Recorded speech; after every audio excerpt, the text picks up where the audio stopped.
This conference will now be recorded. 2 o'clock, PPAC meeting starting. Now call the roll. Mr. Measy, Here. Geppert, Ponte, Here. Grega, Here. Phillips, Here. Schofield, Here. Sikorsky. Here. And we have a quorum. Thank you. The meeting has been properly noticed. The next thing on the agenda is to approve the July 9th, 2020 meeting minutes. You had a chance to get your revisions in on them. Are there any other questions or comments about the minutes for July 9th? There being none, Chris, would you, I guess we need a motion from somebody. Please. I'll move. Ron moves that the minutes be accepted as is, as written. Do we have a second? Second. Teresa seconds it. If you would call for the vote, I appreciate it. Chris? Sure. Approval of the July 9th PPAC committee meeting minutes. Call for the vote. Mr. Measy, Yes. Oh, Mr. DePonte, Yes. Mr. Grega, Approve. Mrs. Phillips, Yes. Mr. Schofield, Yes. Mr. Sikorsky. Yes. Okay, motion passed 6-0 to approve those meeting minutes. thank you very much. Next thing on the agenda is what? Could you put it back up again? Sure. Financial report. Financial report. Mr. Sikorsky, you're on. Good afternoon, ladies and gentlemen. I sent you this morning, the July income statement, as we have just received it. We couldn't put it in this package for the agenda, so I hope that you got that. Also, in the agenda package was the June financial or income statement with the current and year-to-date numbers, and working with Scott, especially Scott, has updated the spreadsheet so that we don't have that reflection of what appears to be either a deficit or a surplus in the remaining budget. Any questions? Are there any particular items that you think are of interest, Glenn, that we're either way over or way under? No, we're what? End of July, so we still have some upcoming months to pay, but as Scott and I discussed, for instance, the sidewalk repairs, etc., there may be some differences there because the work hasn't been carried out. But other than that, no, there's no comment from me. Okay. Anybody have any questions of Glenn? Okay. And being done, we'll move on to the payment process review, and I've been assured by Scott and Glenn that they've got this thing under control now. Are there any, either of you have any comments on it? We were having problems getting payments made in a timely manner, but they've worked out some of the kinks here, and I gather that we're reasonably satisfied we can get that done. The other thing that will help that when we get to the O&M is the impressed fund will be increased by $40,000. Okay. Yes, I wanted to add that, Phil, what you just said, that was a big reason for that delay. But working with Chris and Scott, we went through this the past couple of weeks to determine where there was a slowdown or a fog in the system. And I didn't realize, which I informed you, Phil, though, that there's many cogs in the wheel that it has to go through. And I think that Chris especially has worked with both Castle and Pelican to determine where that can be improved and make sure that our vendors are paid on a timely basis. So I think we'll see going forward a lot better than what we were experiencing. Sounds good. Any questions of Glenn or Scott on that process? Okay, we're chipping through these quickly.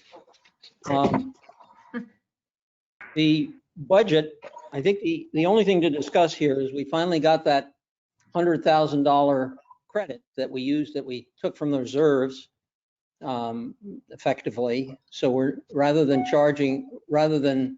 replenishing the reserves to 365,000, we're doing it to 265,000. And that will reduce assessments. The reduction in assessments it's a kind of a tricky thing, but this is just the O&M assessment, and it looks like the multifamily homes will actually have their assessments go down almost 4% from last year, whereas the single-family homes, their assessments will go up about 6.5%. Now that's just the O&M. That doesn't include the debt amortization payments. And so those percentages will be even a little bit better because those debt amortization percentage payments don't change from year to year. There is zero increase. So it appears that our assessments to the single family homes will be up about 6%, and to the multifamily homes down about 5% after you take into account the debt amortization payments. Are there any questions on that?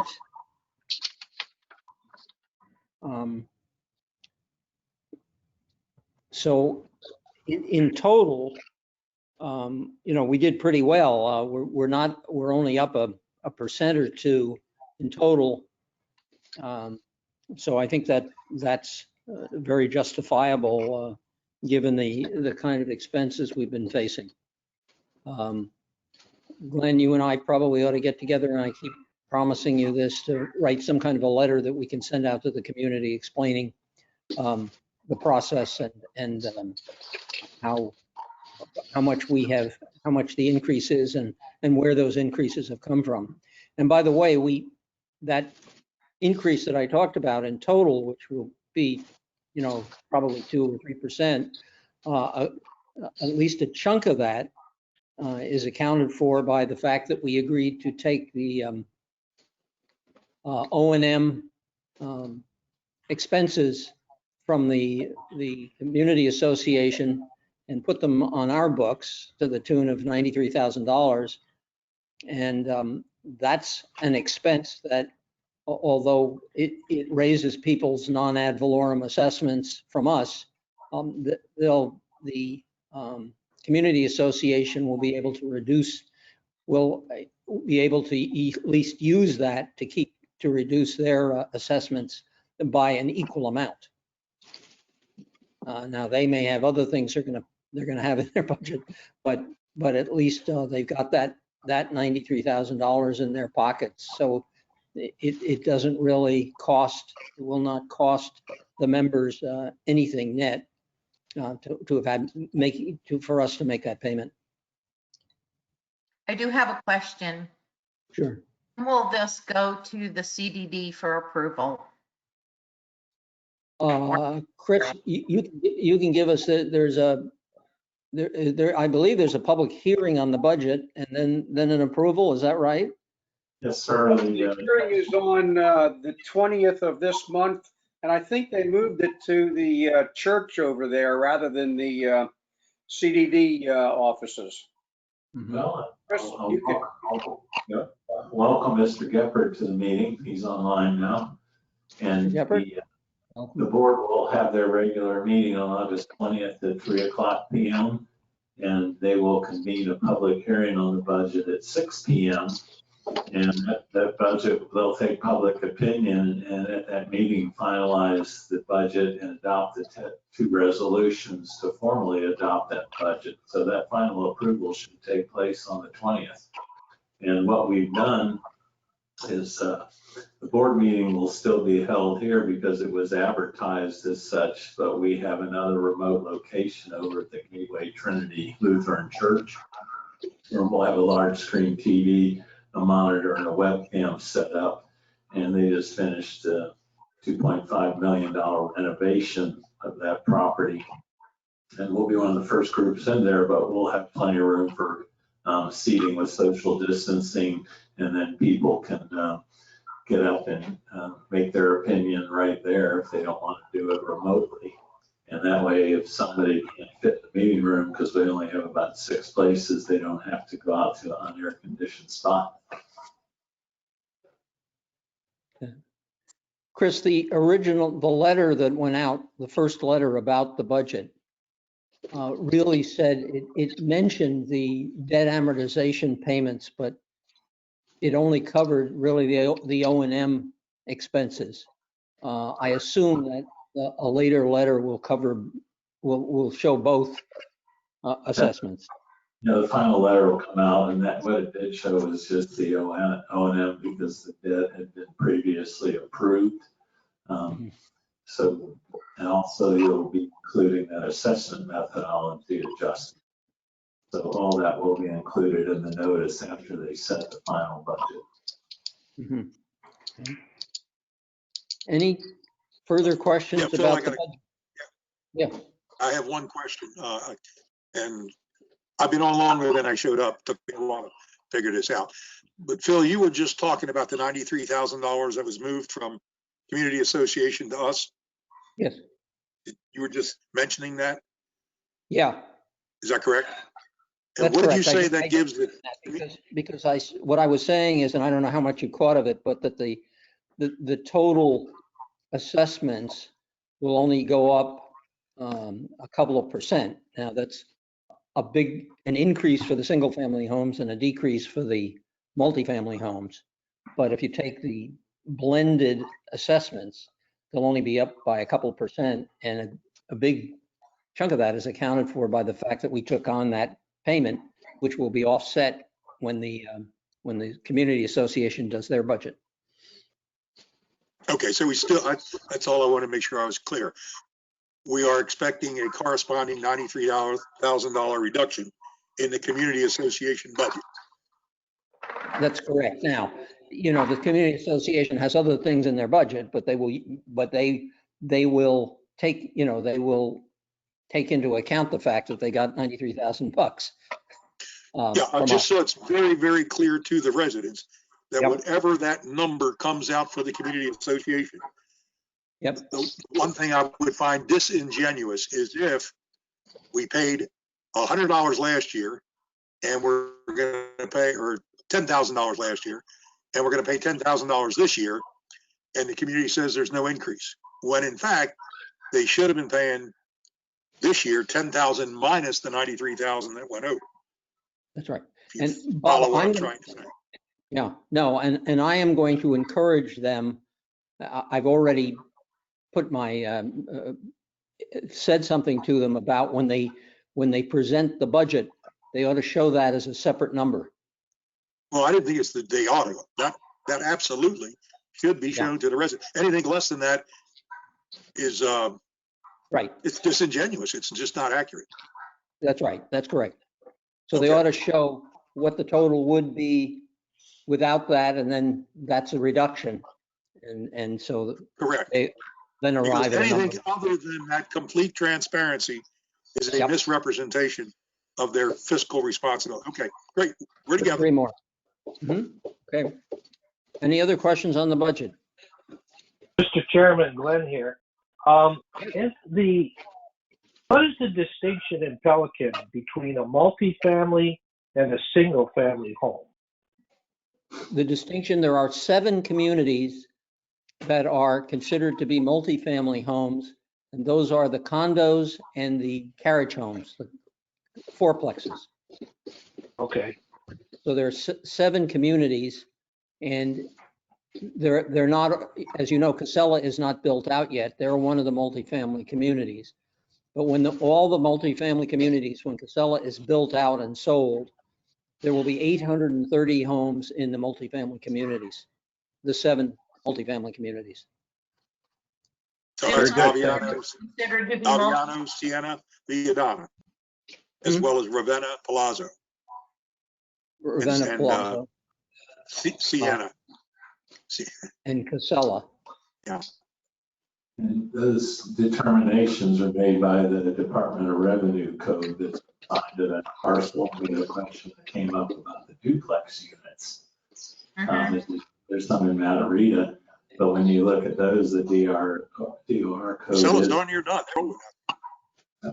and there's the property appraiser shows it, but the property line splits right where the common wall is with the 2 units. So according to the Department of Revenue and the property appraiser, while they're a duplex, they're considered single family homes. Okay. All right. So that's the way it's done, and that's the way it was handled for the new assessment methodology. Chris, you said the duplexes are singles? Yes. Yes. Okay. As I said, the only multiples are the condos and the carriage homes, the 4plexes. Any other questions? Okay, if not, we'll move on to association manager report. Scott, you're on. All right, we have Danielle with Securitas here. So if we would like her to go first, I know she has a busy schedule this afternoon. So Danielle, if it's okay with the committee, Yep. I'd like to move ahead. Okay, Danielle, go ahead. Thank you, Scott. So I have our traffic counts for this month. We're looking at our guest entries. We're almost identical to June at 8,467. And our resident entries were down just a little bit at 39,800 for a total entries of 48,267. Is this on a chart, Danielle? Because I'm not seeing it. No, it's not on your screen, unfortunately, but. Danielle, could you arrange to send everybody the numbers? I can do that. I can email this out. Yeah, if you'd email it out. Yeah, we'll get those to you. Yep. Okay. Thank you. How do those numbers compare with last year? Last year we were at 49,000. So We're down about 1,000 from last year. Well, not significant. No.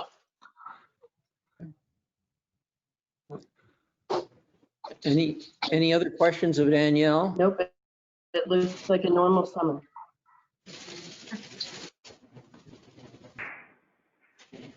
There are no other questions? Go ahead, Scott.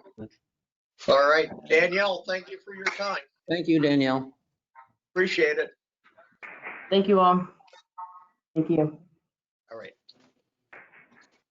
Bye. All right. Update on the boardwalk.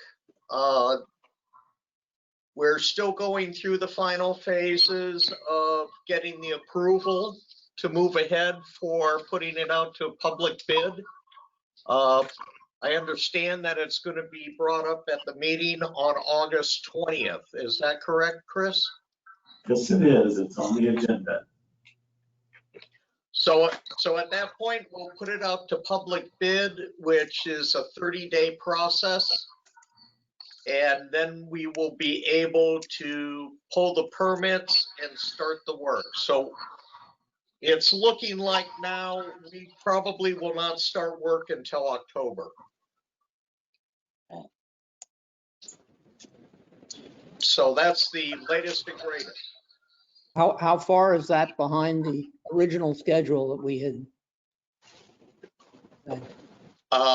That's going to come up to about 3.5 months behind. Oof. Yeah. Okay. Hey, Scott, this is Ron. Is that delay going to create an issue with Sienna? No, because we already guaranteed Sienna that we would be out of there by the end of November. So if we start late, we're still gonna exit that area at the end of November. We just won't have it as long. Okay. It'll create some logistical challenges for us, but we're gonna have to work through that. Okay. Any other questions on the boardwalk? Okay. Is the, I don't know if this is boardwalk related or, but is the teeing up of Trieste included in this type of, the crossover walk across Doggy Reserve Boulevard at Trieste, squaring that up? No, Is that that's not tied at all to the boardwalk, or is it separate? That's a separate project. Okay. Okay. We'll talk about that a little bit when I get to my portion. Okay, thank you, Ron. And then the other two items that I sent to all of you, they are requests for bids on our two largest contracts. I was requested by the Pelican Preserve Community Association to put our landscaping out to bid because it's been 3 years since we've gone through this process. So I wanted to send this to you because by doing this, we need to piggyback both the master and also PPAC's portion of the work into one proposal. It doesn't make much sense to put the community association's smaller area out for bid when the majority of the contract and our savings with the size of the contract would be combining both of them. So I wanted to put this out in front of you and get any feedback from you as far as putting this out to bid. Now, this does not mean that we're changing the vendors. This means we're putting it out to see where we're at in our pricing compared to other vendors in the market. We still have not heard back from Tony on if I'm going to have to make this a public notice because of the cost associated with each one of these contracts. We're just shy of $400,000 on the manned access contract, and that's per year. If you refer to your budget, manned access control is $394,000 a year. So it is above 300,000. So there will have to be a little change in our process that we've used in the past. What has changed is that the oversight of the O&M agreement was through the developer. Now that we've turned over, it's no longer through the developer. So Tony has to assess this to make sure that we're in line with statute in regards to the CDD. I've also been approached by several access control companies that would like to give us a proposal on gate access. I think it's a good time to put them both out for bid to see where we're at and to see if there's any possible savings or possible increases of service that would be beneficial to the community. So this is why I'm moving ahead with putting these out to bid. So if you have any questions, I'm more than happy to answer them. Scott, does the existence of dwelling live make it difficult for a bidder other than Securitas? Got a couple questions. We're breaking up. Well, Phil, before we even get that far into this, both the landscaping and the security portions have since day one been PPAC and not Castle. Castle was representing the developer, as you said, for their portion, which is a very small portion. Right. So if this goes out for bid, and right now it's being paid by the district, it's being operated and managed by this group, PPAC. So until we consider that we want to make a change, I think it's inappropriate to be doing that right now.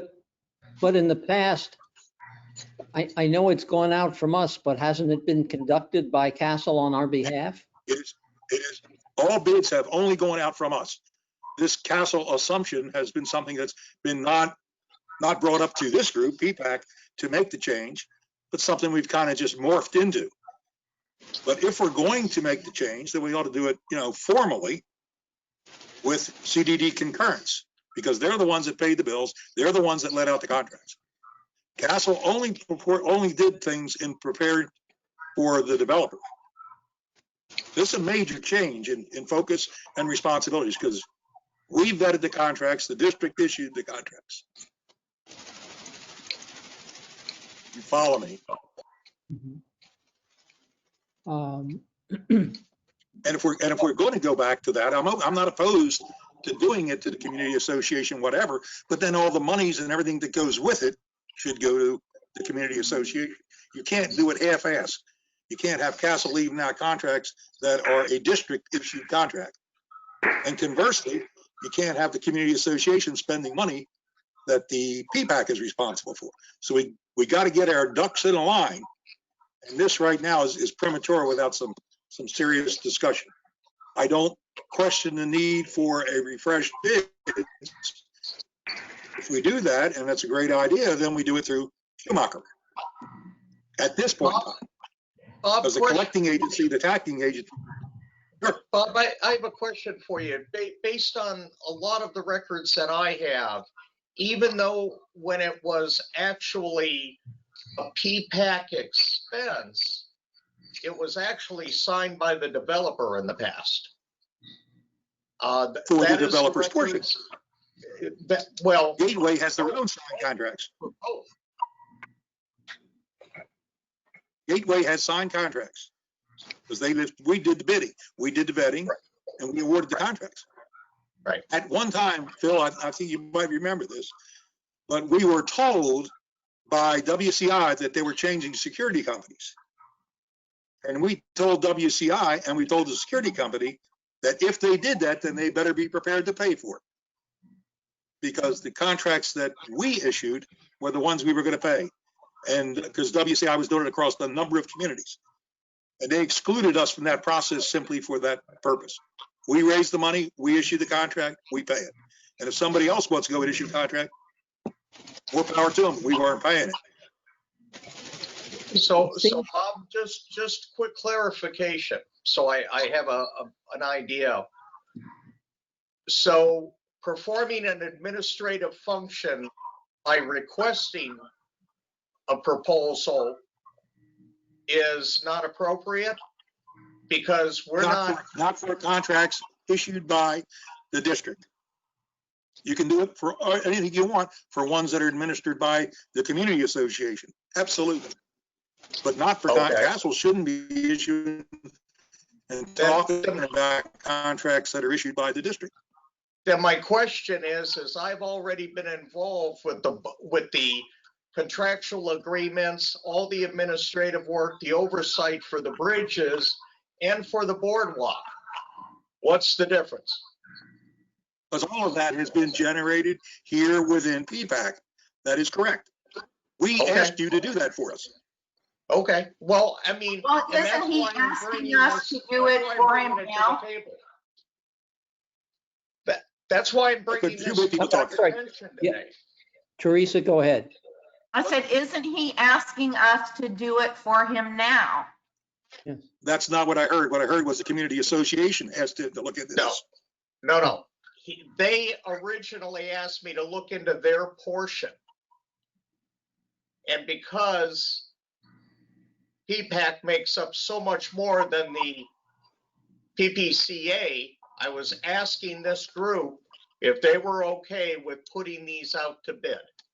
It seems to me that the benefit of having Castle do it is that we can combine those two and there should be some savings, I would think, even though they will eventually be charged to different entities.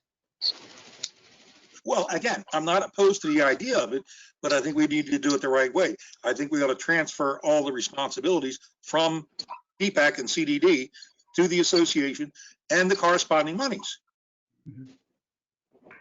That's my nickel's worth. You know, we're having it between two different areas, and that's inappropriate. We haven't done that before. I mean, it's no big deal for Chris Schumacher to put out a bid. We've done it before.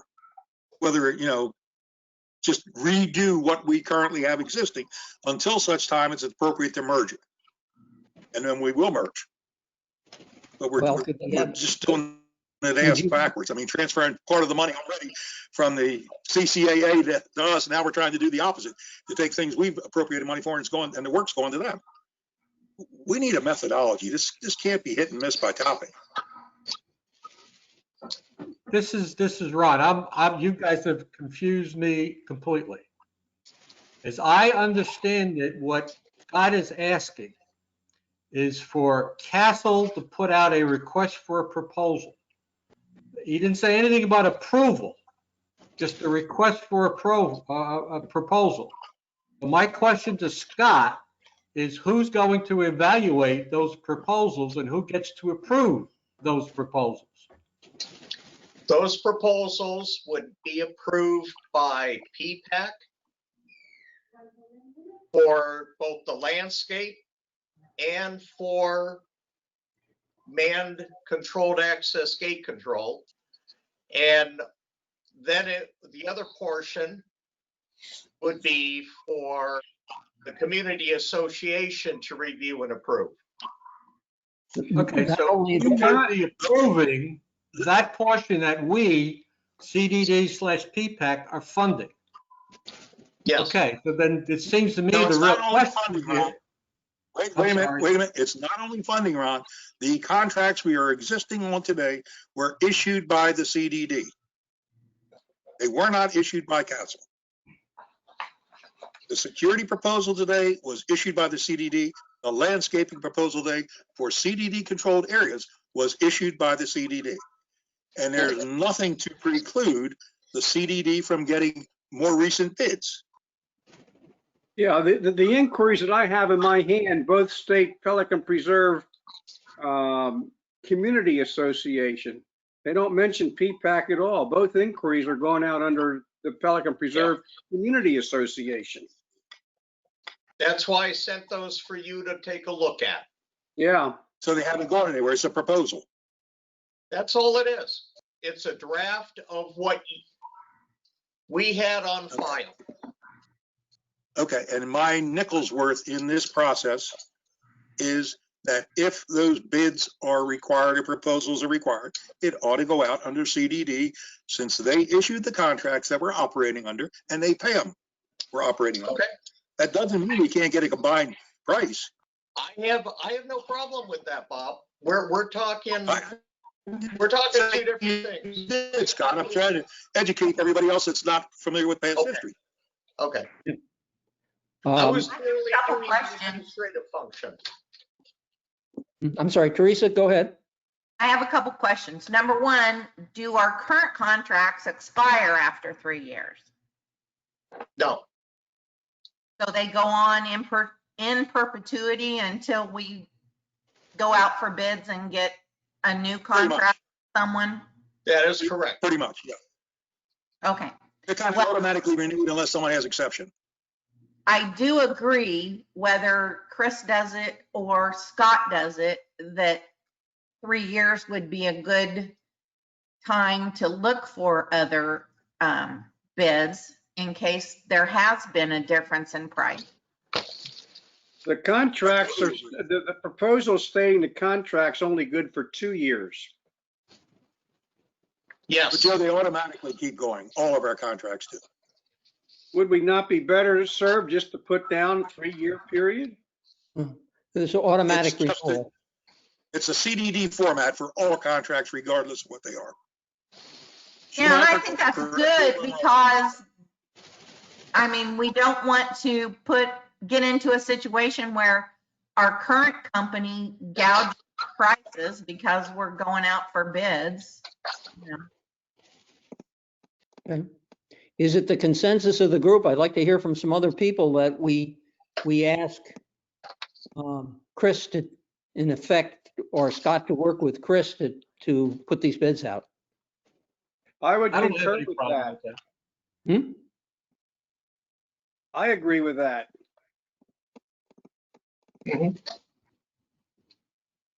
John, where do you come in? I got a Scott, this is John Greggett.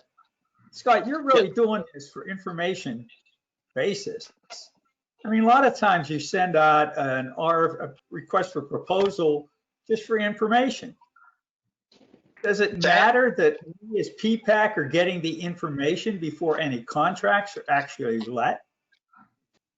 Let's get the information. It doesn't, It's a gathering of information based on the specs that are presented to the vendors. It's a I gathering don't of see anything information. wrong with that. Okay. Because when the contracts are actually drafted, they have to be drafted into two entities. If you look at the first page in the landscape contract, it specifically states that the agreement is between two entities, the association and the GSCDD. So what's wrong with Scott sending it up? I think there's nothing wrong with it. But if we go to contract, if we decide to do something, then we are going to have to make this decision as to who actually puts out the contract. I think if the majority of the bill is paid by the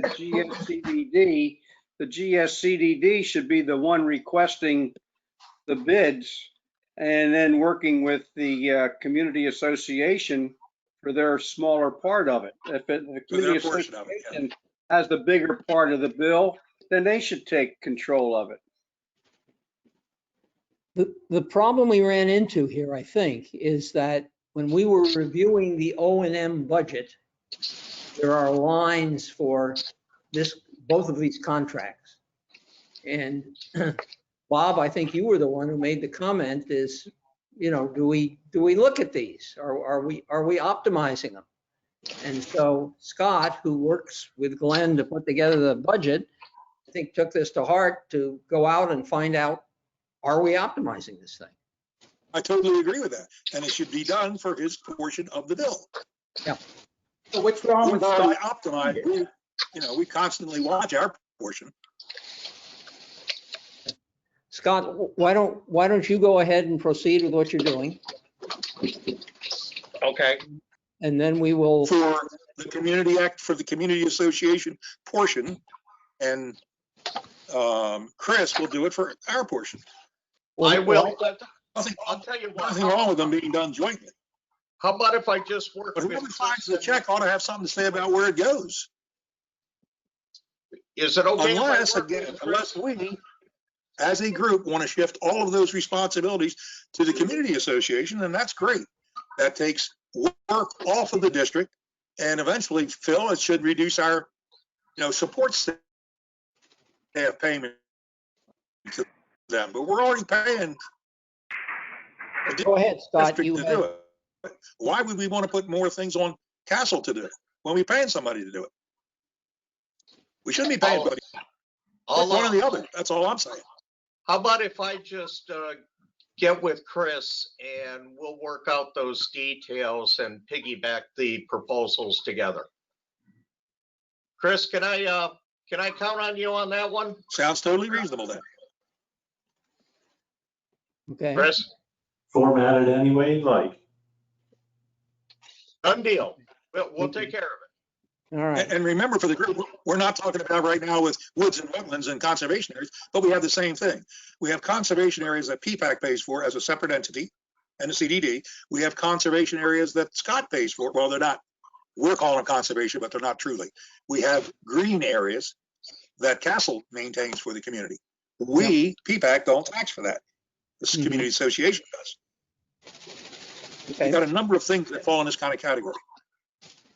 Okay. But sooner or later, we ought to put a subgroup together to make a plan for transition from PPAC to community association. I completely support that. Mm-hmm.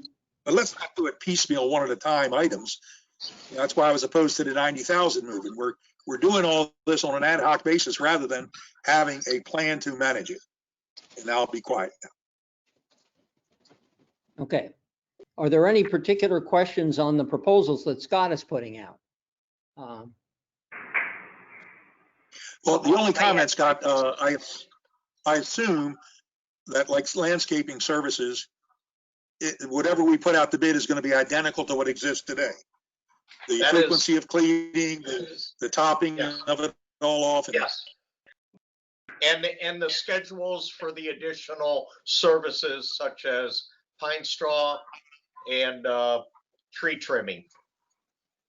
It's just apples to apples, what we do today in the Correct. community. Okay. Correct. And that gives us the opportunity then to, if we want to cut costs, we have to cut services. That is an opportunity we can look at. That's right. I have a couple questions about it, if I could get some time here. Go ahead. The contractor, or the proposal for the landscaping states that the contractor cannot subcontract any work out to anybody. Is there a condition in that somewhere that I maybe missed that says if we have an emergency under a major storm cleanup that they can subcontract work out?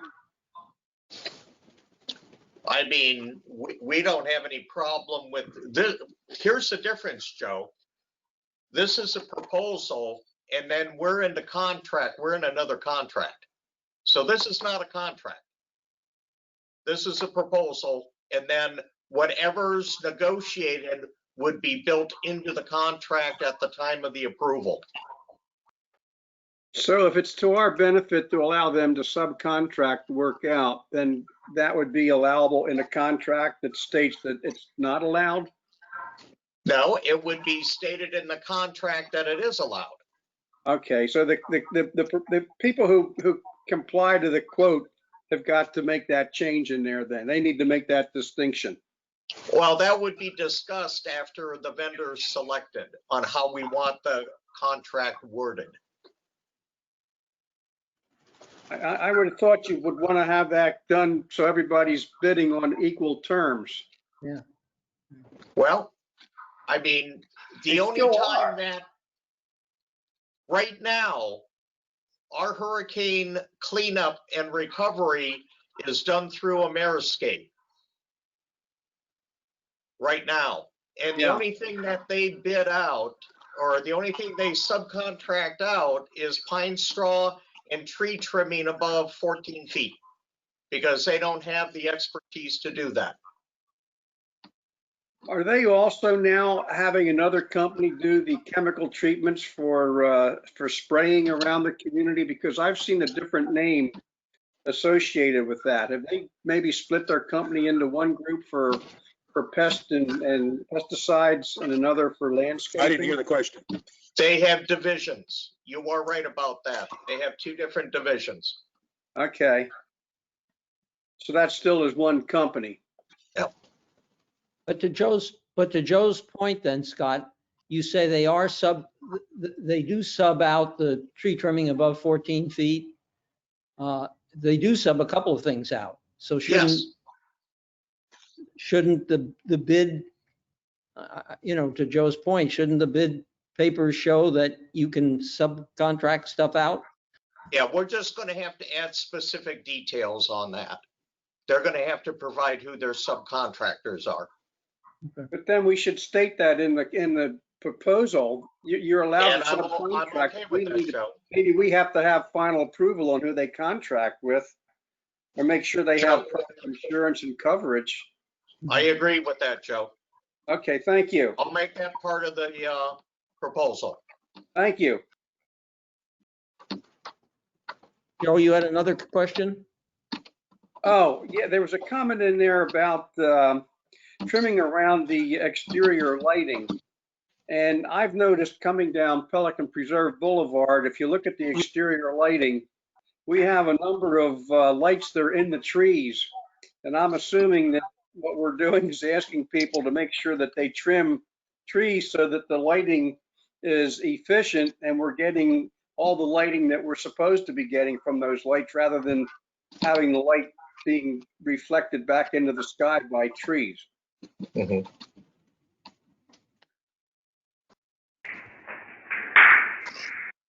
So what's your question? The question is, Chris Schumacher?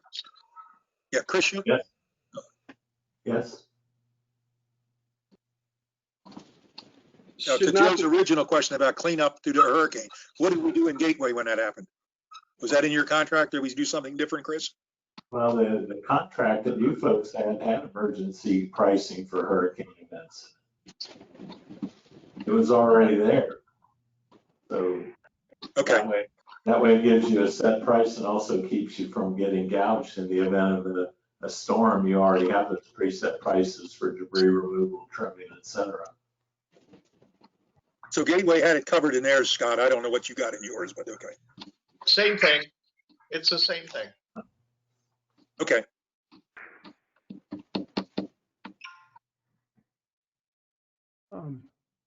Did we answer, Joe, did we answer your question or did you have a question?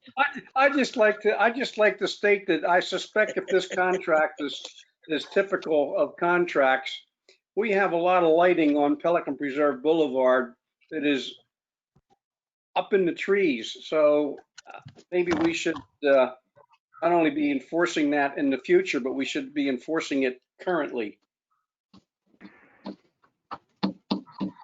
It's just an observation.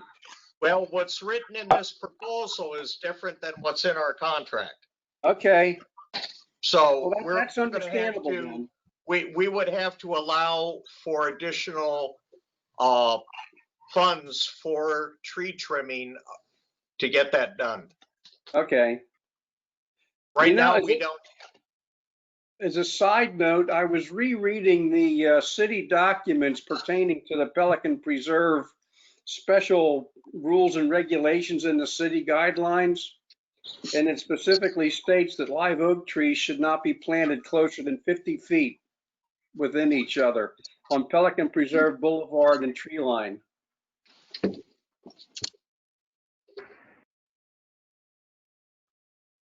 Sounds like something the developer ignored. Huh? Yeah, they screwed Sounds that up. like, yeah, that was the developer responsibility. We're not currently Well, I'm planting not trees in saying a we're village. responsible for it. I would kind of say that if we have a storm and some of them blow down, we don't jump to replacing them.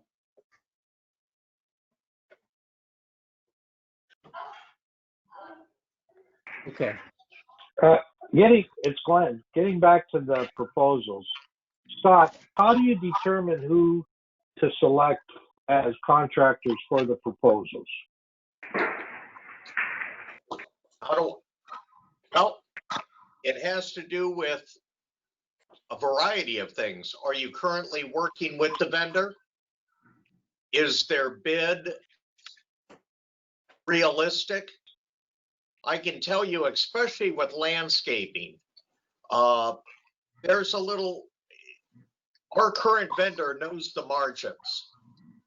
So unless a bidder comes in 25 to 30% higher than our current vendor, they are not putting in a cushion for the unknown expenses that they're going to incur during the first year of the contract, and they may not be able to honor the contract. So you screen in a way that guy who has a trailer with 2 lawnmowers on it versus a reputable landscape company. Well, that's all part of it. It has to do with the size of properties that they're currently servicing, references from those individuals that they're servicing, and a record of their equipment, and are they large enough to satisfy the contract and meet our expectations? Glenn, the district has some very specific guidelines that they have to follow per state requirements. Chris Schumacher, can you kind of talk about that, the issuance of public bids at all? Well, it is a lengthy process. We have a standard set of documents we use, and basically what we would do is take those line bids that are specifically in the Pelican proposal and just incorporate that into our language. And maybe some things we have in there, maintenance and traffic requirements. But that's because we have county roads.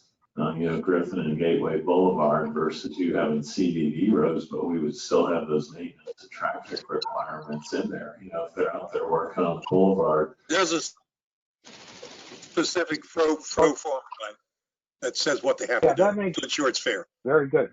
That makes sense because we don't want to have 15 different proposals that 5, 10, or 12 of them don't even qualify.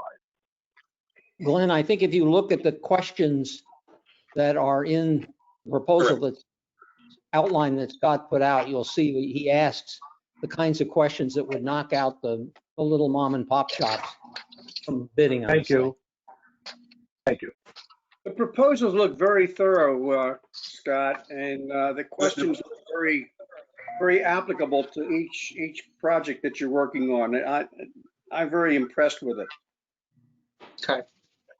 Well, we'll make a few modifications per our discussion today, and then I'll get with Chris and we'll finalize the documents so it's crystal clear to these vendors who they're bidding with, either the district or the PPCA. Scott, I did have the question that I started out with, and that is dwelling live when you get to the security contract. Yes. Could another vendor come in and take over all the dwelling live software so that we wouldn't have to change things out that would drive everybody up the wall? That would be a major point within the contract, that they would have to negotiate the purchase of that agreement from the current vendor if we were going to change vendors. Otherwise, we'd get ourselves in the same predicament that we were in when we switched to Is it proprietary and are we captive? No, it's not ours. It is held by the vendor. That's how it was originally set up. Yep. I'm the vendor. That's the smart way to do it. Yep. Yeah. Well, and that's the same thing with the hardware. We buy hardware, but it's their program, right, Scott? Yeah. Well, it's their hardware also. I'm not arguing about it. I think it's a good way to do Yeah. business. Yeah. Yep. Any other They questions? spend all the expense to make this thing work. Yeah. Yep. I have Any a- other questions? But Scott? it doesn't address any of the stuff we've been talking about. Are we ready to move on or? Yeah. I'm just, and probably all of you could answer this for me, but when something happens to the gates, like the lightning strike that we had, is the replacement covered by insurance or is that out of pocket? That's out of pocket. And is that figured into our budget that might happen occasionally? It has not been in the past. Okay. We might want to talk about that. Sort of an next emergency year. expense. Yep.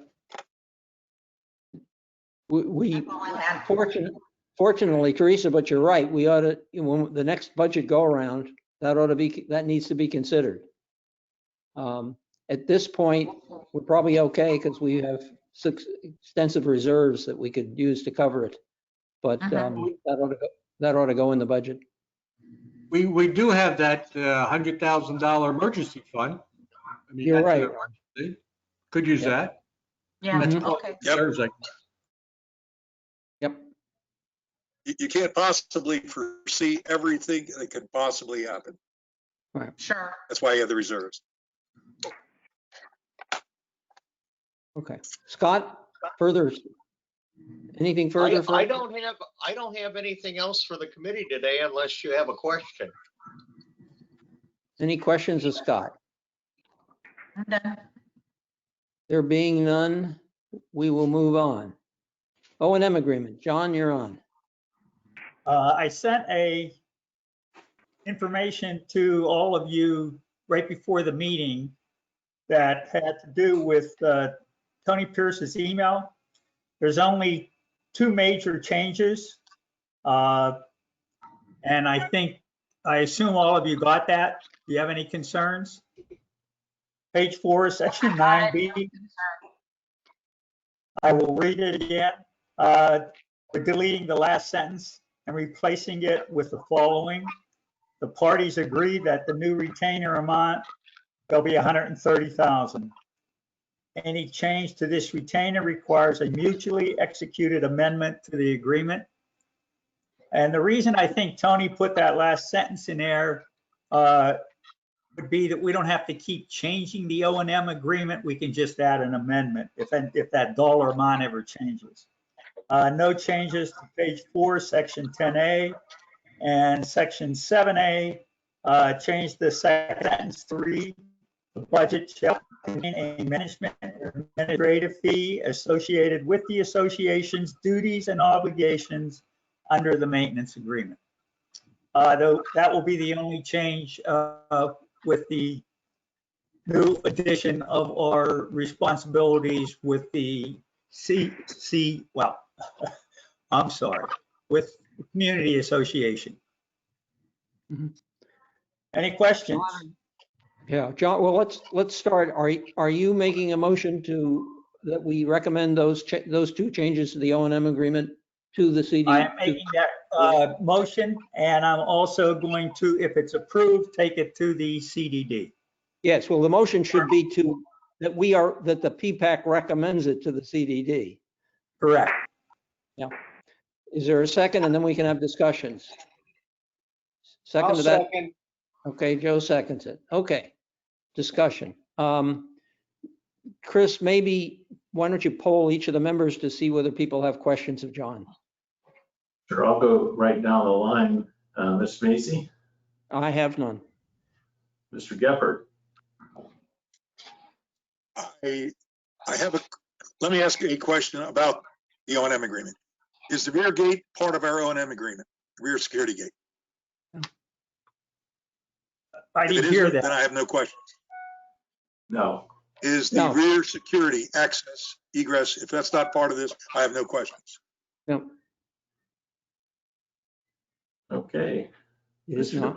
DeMonte, questions? Nope. And Mrs. Phillips, questions? No, Mr. Schofield, questions? No questions? Okay, Mr. Sikorsky? Good job, John. No questions. And I'll just make a comment that we did have some discussions earlier about the streetlights on tree line and the landscaping. And while the CDD, that portion of the budget addresses those items on tree line, there is no maintenance agreement in place for those facilities like there are in this existing maintenance agreement. Okay. They are That's the next, addressed. Chris, that's the next item on the agenda is specifically that problem. Okay. But I'd like to move on. So there being no questions, I'll take a vote on the motion. Chris, again, would you poll everybody? Certainly. And for the vote, Mr. Measy, Yes. Mr. Gephardt, Yes, Mr. DePonte, Yes. Mr. Grega, Yes. Mrs. Phillips, yes, Mr. Schofield, Yes. Mr. Sikorsky. Yes. Motion passes 7-0 to accept those two changes and move it to the CDD board. Okay, thank you. Okay, the next item was, Chris alluded to this, and some of you are aware of the background, and I'm just going to go over it briefly, but they installed LED lighting on tree line, and it's substantially brighter than the lighting that was there before. Those lights are shining into the windows of some of the people mainly in Aviano, in other words, across Egret 7. And it's pretty disturbing to these people. And they had a situation like this, as I understand it, in Hampton Park in Gateway. And what they did there is they put shields on the sides of the lights so that the lights would not shine into the houses. So I have really two questions here. Chris, would you go over again who has responsibility? What's your view on who has responsibility for those lights? Well, right now, the lights and the landscaping for that portion of tree line, all the way down, I should say the lights all the way down to the elementary school are being maintained by the association through the CDD assessment. So I would assume they are the CDD. But again, there's no formal agreement. I don't have any records over here, and I posed that question to Tony today, for his institutional memory on how that came about. You know, were those assets conveyed from the developer to the CDD, or, you know, formally, I don't have any records. Scott, what's your view on, have we included that as part of our remand, if you will?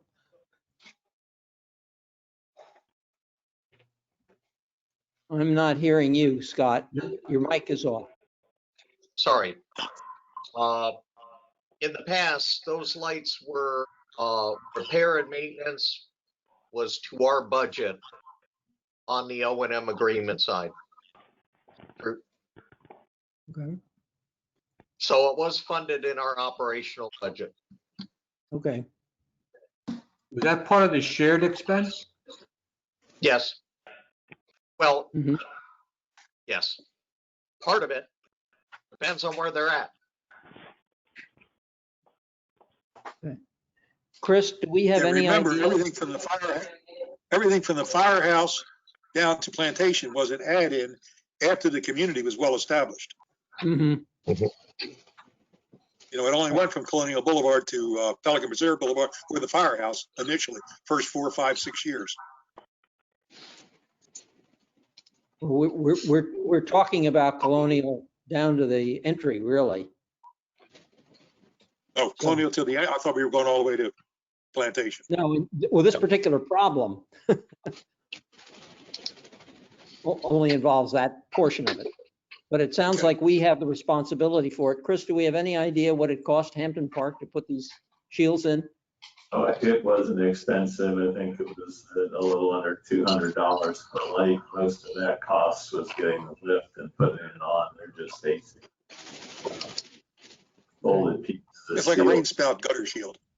Yeah, very Aluminum similar. type of. I'm of the Yep. opinion that we should ask Scott to determine what the cost is so that we can approve putting it up. That could be a little more problematic at Hampton Park because of the type of lights those are with the globe fixture on it.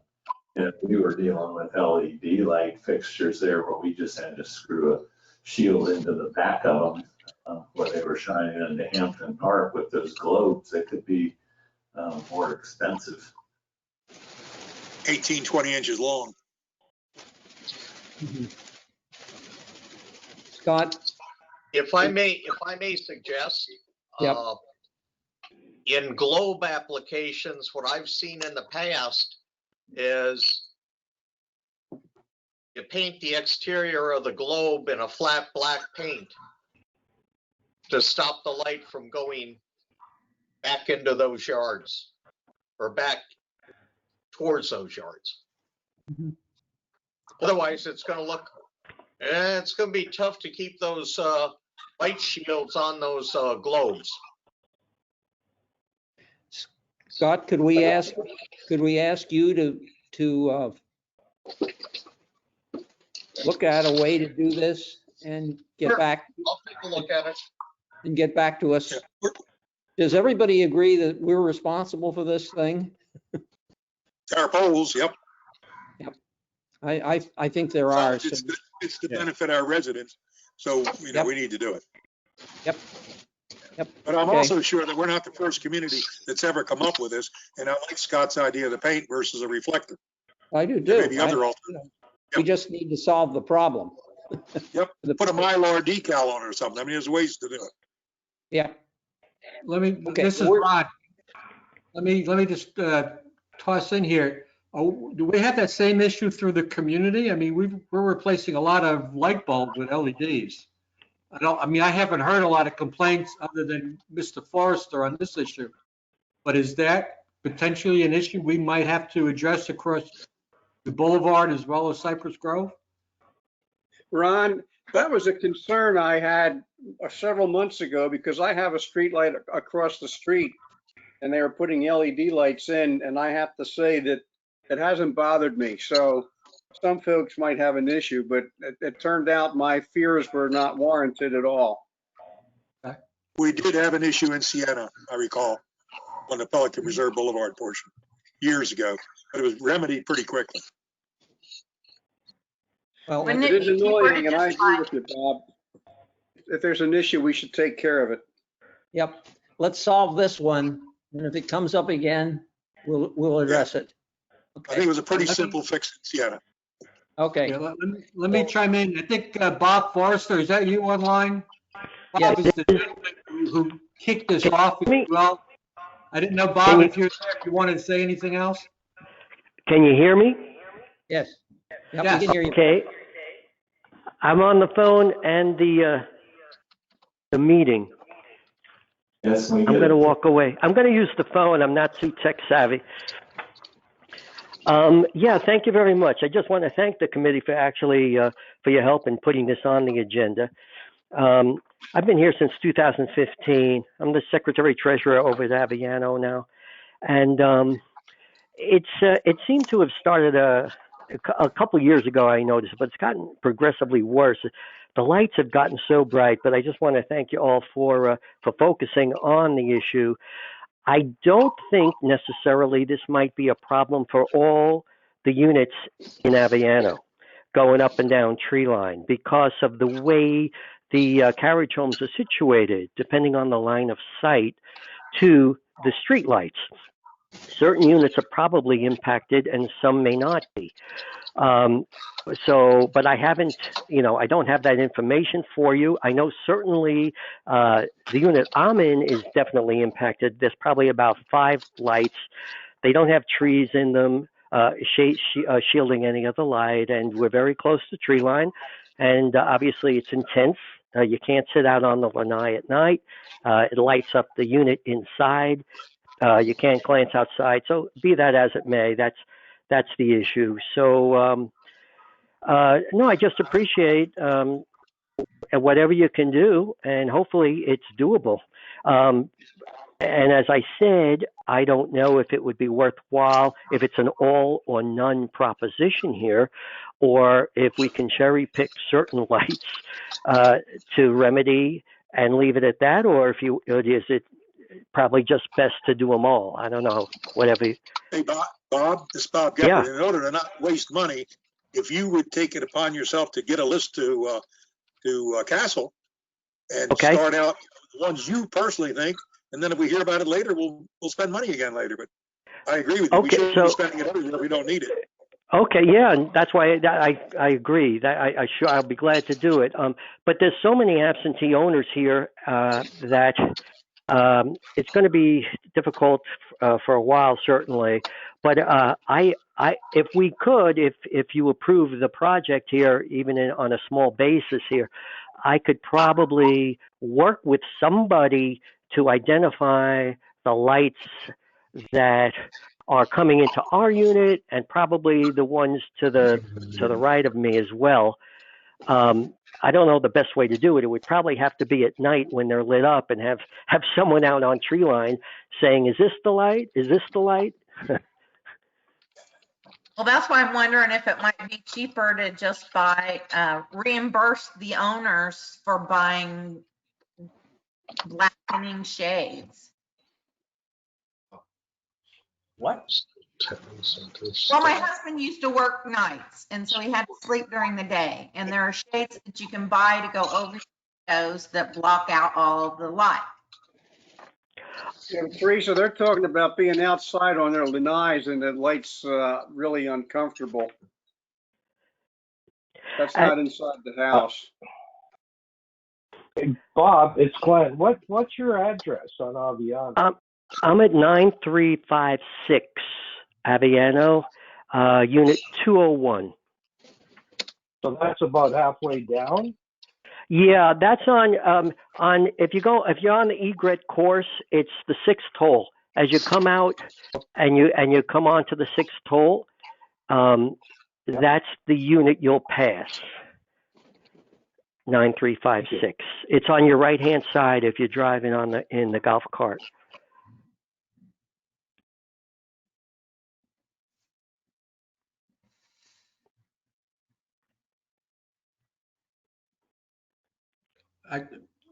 Did I lose your? I can't hear anything. Hello? Can you hear me? My fault. Yeah. My comment is that I think it gets a little dicey if we are paying for something to be put into somebody's unit. And to the point that part of this is people trying to enjoy their lanais. So Oh, I get it. I get it. Yeah, my suggestion would be that Scott, if you could work with Bob Forster, your folks, and see whether we can line up what needs to be done here. I mean, we can discuss it all day, but that's not something that we can solve right now. So let's let Scott look into this and come back to us field trip should, with a recommendation. Okay, I'll take care of it. Very good. Thank you very much. Trip should really shed light on. Thank you, Bob. Sure. Thank you. Let's move on. Next thing is Pond's work group report. Bob? Okay, good afternoon. We have an abbreviated report this month. First of all, on our downspout initiative, we are currently working in Matarita. We've got the first 3 or 4 sections of Pond 36 completed. And if I will remind the group, in the beginning phases of this, we are going to be installing and going underground between the buildings and venting them out to the lakes. As we get into the latter portion of Matarita, this is where Lennar was responsible for putting everything in the ground. We're going to do a much abbreviated type of repair in that we're going to put the mid-home drain in, and then we're going to put a 30-inch or is it 24 or 30-inch concrete circle around our bubble ups. So as we continue with the process, I'll keep you posted.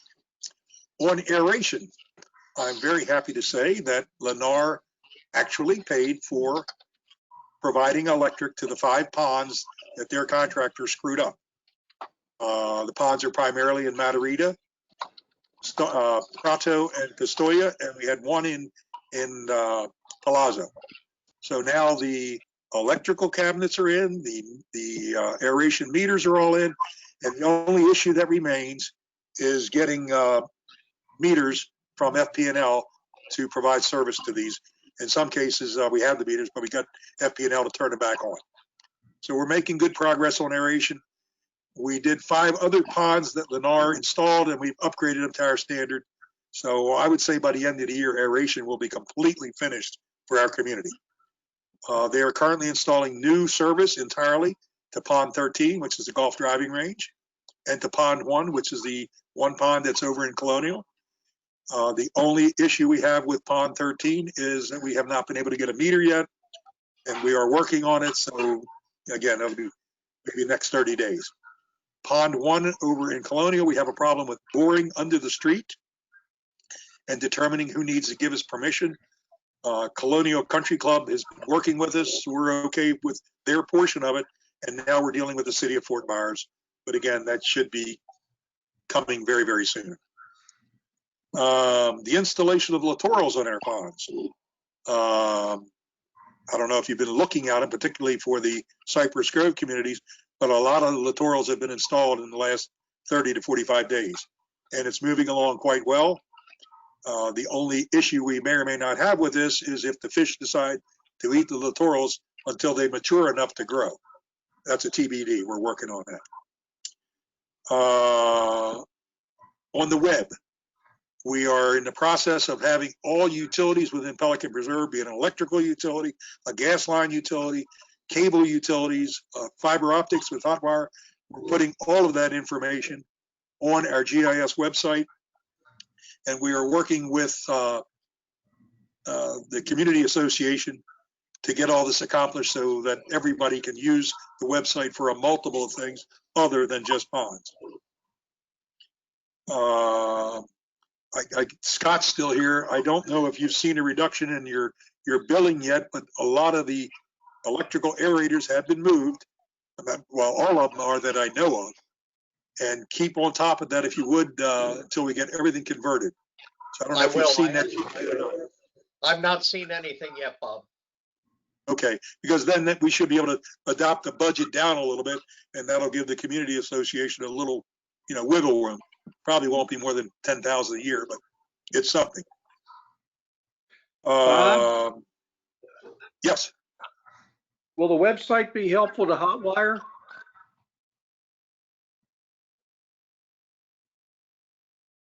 I didn't hear a word you said.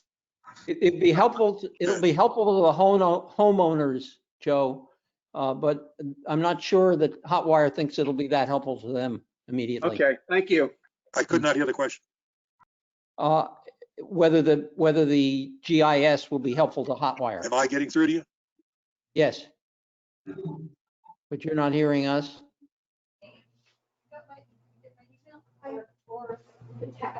I can now hear you. I didn't hear anything for a while. I froze.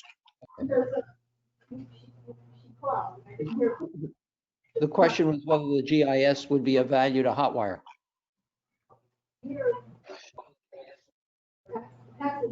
Well, I don't know if it's value to them. No. I would certainly hope so, but it should be valuable to the community as time goes on. Agreed.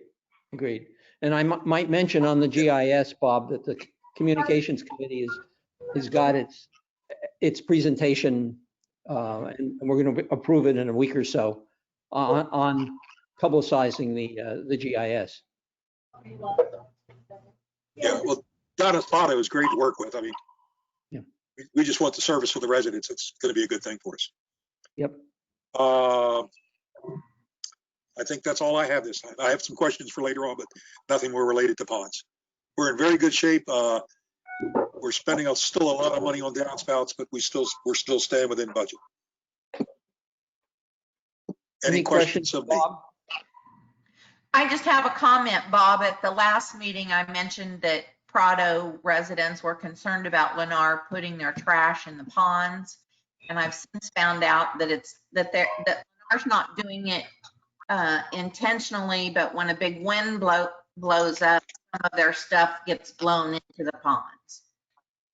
And it is the obligation of our service provider when they're treating the ponds to remove anything they see. I mean, not a dumpster load, but you know what I mean.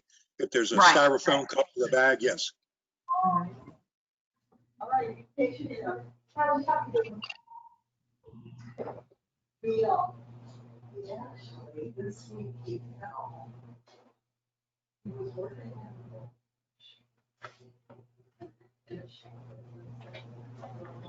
Any further questions of Bob? Okay, Ron, you're on. All right, thanks. Not too much to report. A couple of things as far as the 4 projects are concerned. It looks like all of them are going to be, will need permitting, including the rumble strips on Venito. That's based on conversations that Tetra Tech has had with the city. It looks like I hate to even throw dates out to you guys, but I asked for them, that it'll be from 4 to 6 months before these projects get completed. And that's lots of variables associated with that estimate. I know people have been having issues, contractors have been having issues because of the COVID problems fulfilling some contracts, but we haven't got to that point yet. But hopefully that won't be an issue, but it'll be some time before these projects get completed.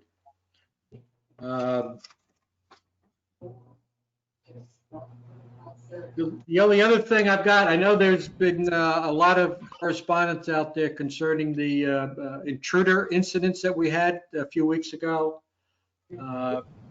Based on the information that we had available, the SSWG did talk about that last week at our meeting, and whether there was anything specific that we would recommend to do that's different from what's already being done throughout the community.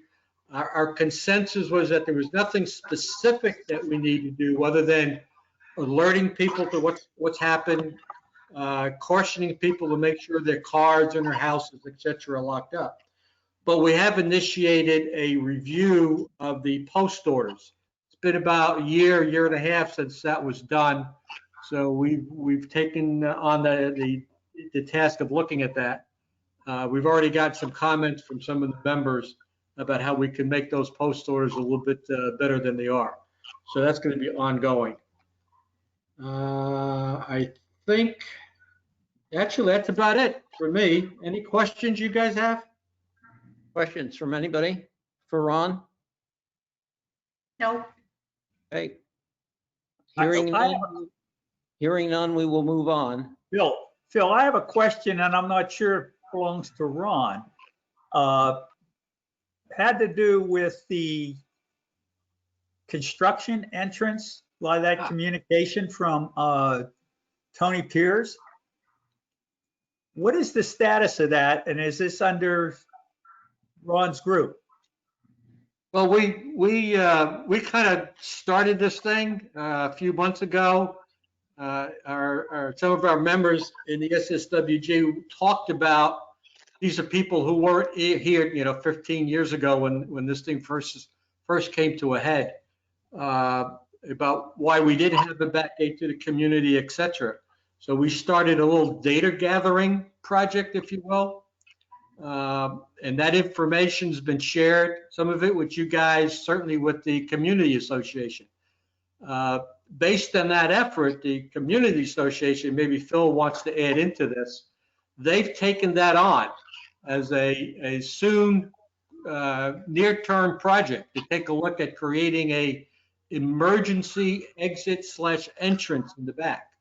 Not a resident entrance and exit, but an emergency vehicle entrance and exit.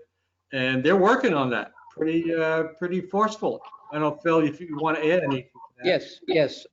I can tell you that actually Rich Rittenberg is kind of heading it up. And we are moving on this because we want to do something before Lamar gets out of here. And it not only might be an emergency gate going either way, but there's also a possibility, and Chris may have a comment on this, that it would also be an entryway for utility work for those part of the utilities that are the responsibility of Gateway.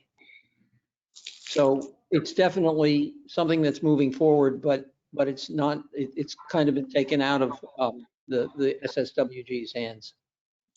Phil, if you read Tony's letter and some of the attachments, I mean, I don't know if we can do this. Tony was pretty specific on, if you do this, we can have issues with Gateway. but that Yeah, letter. John, if I could, let me chime in on this. If it becomes a de facto resident entry and egress point, we would most likely lose our exclusion that we currently have, or what we refer to as the interconnectivity rule. And that means that the services and the facilities, the pool, the soccer fields, everything that's available in Gateway that we have previously said we didn't want to pay, we would then become responsible. That's the only risk. It's money. That's the risk.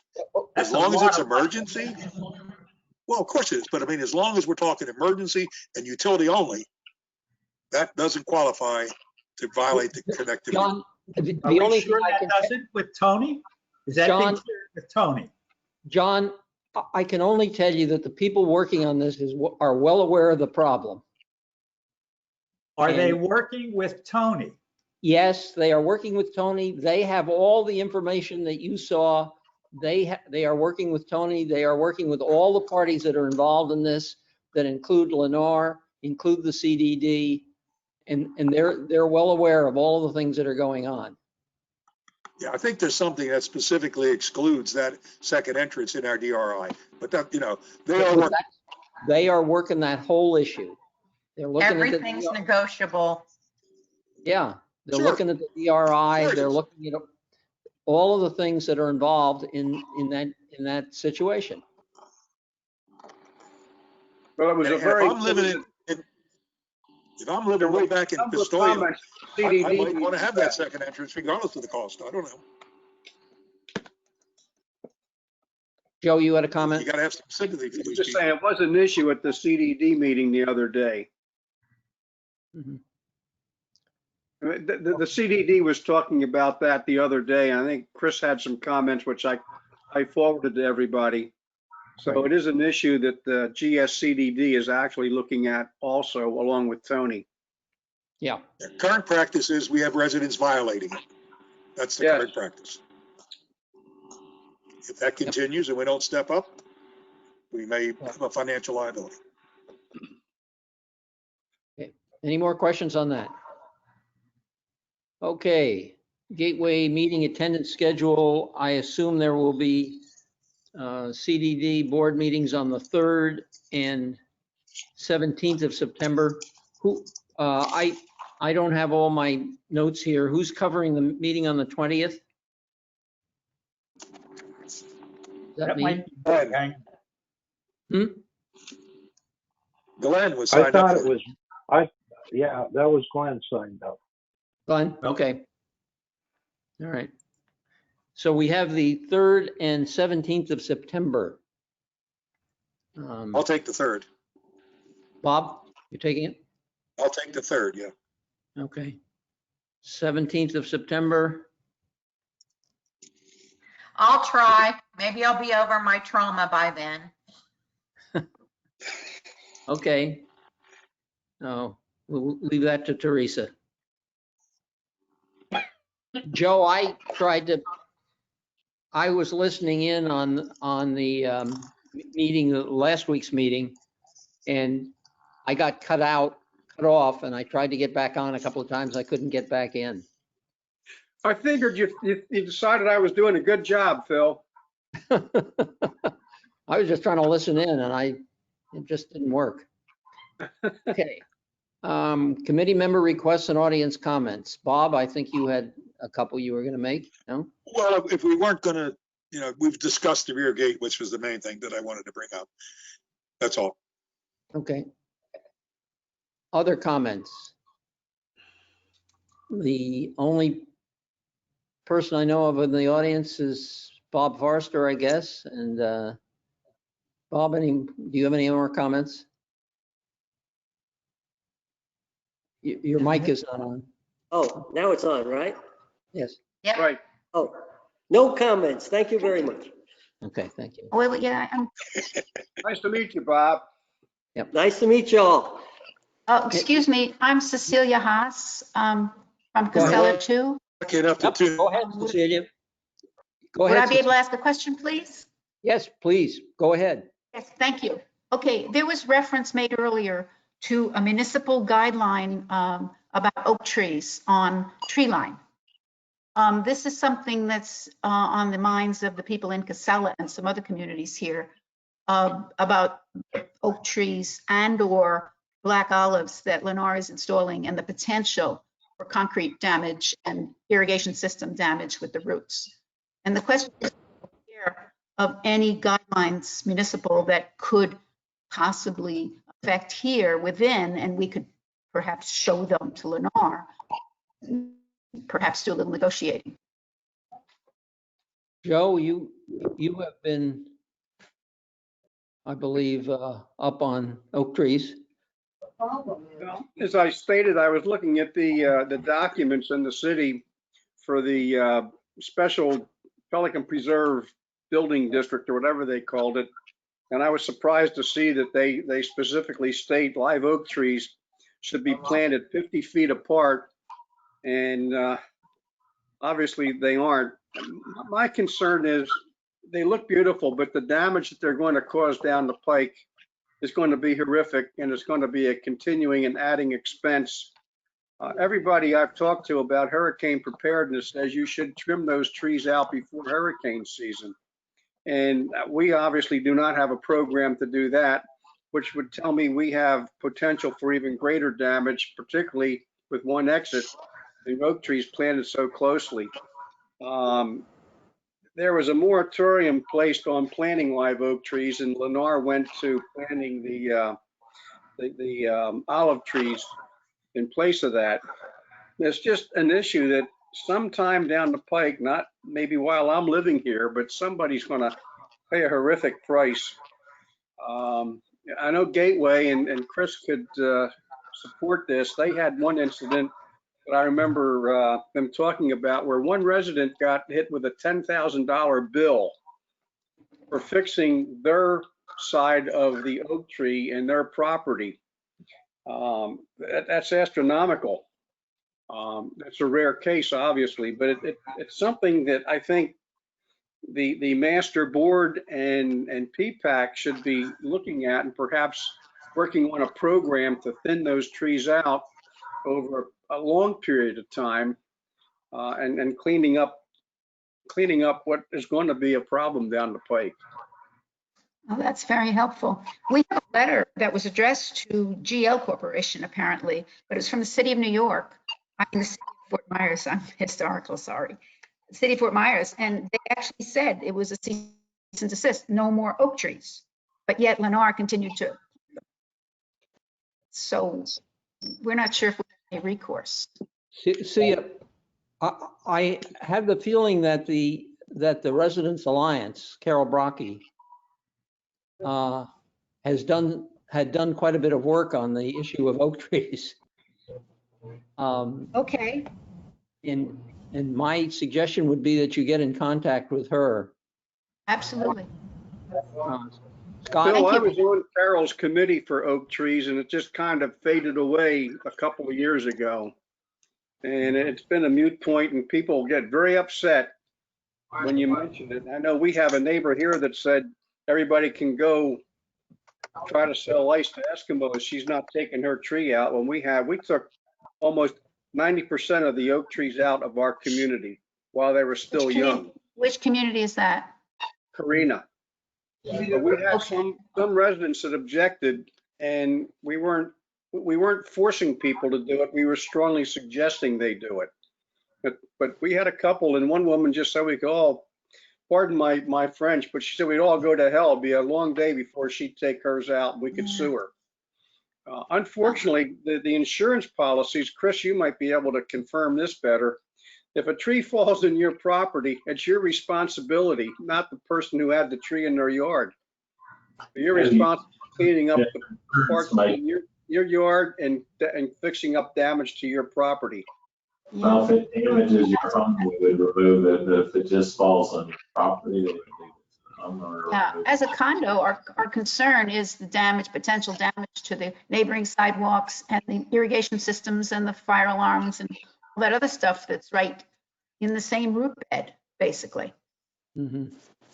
Some condos have gone to the ACC and gotten permission to remove those trees, but you have to go through the proper channels. And Pelican, the Architectural Control Committee, actually controls that. Yeah, we're familiar with that, and we know that. I was hoping you'd have some document that I could shove into Lennar's face and say, get these out of here at your cost. But okay, I appreciate the input you're giving me, and I will share it with our community. Thank you. Thank you. Any other members in the audience? We can't tell from here. One last comment, if I may. One last comment, Phil. Information for PPAC. Gateway has been very actively developing a ponds standards, and we have been working very closely with them. There's nothing in theirs that we will not adhere to, except some frequency of inspections, and they're very rigid right now in littorals and things like that, whereas we're not. But the reason we haven't signed on to the document completely is because we're much further than them in terms of requiring downspouts, or the initiative, for burying the downspouts and aeration. They're trying to catch up to that, but so if anybody hears anything about the pond standards, we're well aware of it. There's nothing in there that we don't do, and we have gone beyond where they are at the present time. But they're trying to catch up, and they're doing well. Any other comments from members of the committee? If not, I'll take a motion to adjourn. I'll motion. I'll accept. Second. Bob motion, Joe seconds it. Yeah. I will call the meeting adjourned at 3:35 PM. Thank you all for attending. Appreciate it. I make a motion we